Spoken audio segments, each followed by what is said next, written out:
দেও। বহ দিমু। ভাত আনছি।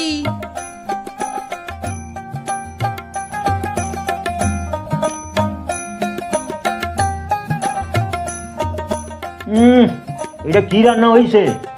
আজকে আর আমি ভাত খামু না। আরে খাও খাও, আজকে না আমি রাঁধতে রাঁধতে না ঘুমাইয়ে পড়ছিলাম। তরকারির মধ্যে কি দিছি না দিছি আমার কিছুই মনে নাই। এ হালায়, আজকে তুমি রাঁধতে রাঁধতে ঘুমাইয়ে পড়ছিলা, কালকে কি হচ্ছিল রে? কালকেও তো তুই আমি রান্না করছিলি।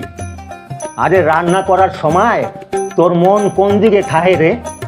শুনলাম আমি যখন বাড়ি থাকি না তুই তখন খালি ফোন করতে থাকিস।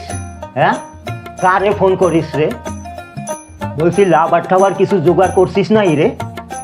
আরে কি কও তুমি? তুমি ছাড়া আমি আর কিছুই ভাবতে পারি না। তুমি আমার জীবন, তুমি আমার মরণ, তুমি আমার মনে, তুমি আমার প্রাণ, তুমি আমার বুকে, তুমি আমার মুখে, তুমি আমার হাতে, তুমি আমার পায়ে, আরো অনেক জায়গায়। চুপ কর তোর কবিতা। কারে ফোন করছস সেইটা ক। কাউরে ফোন করি নাই। আসলে কি হয়েছিল কও তো? ঘুমাইয়া ঘুমাইয়া আমার ওই আগের মিনসেরে স্বপ্নে দেখছিলাম, আর ভাবছিলাম ওরে যদি পাইতাম কি মজাই না হইতো। আমারে লইয়া পার্কে যাইতো, আমারে লইয়া খাইতো, আমারে লইয়া ঘুমাইতো, আর কত কি করতো। তরে না করছি কইলাম, আর কিছু কবি না।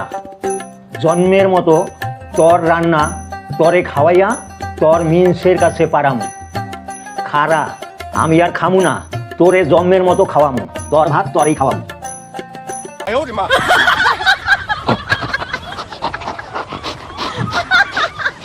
খা খা।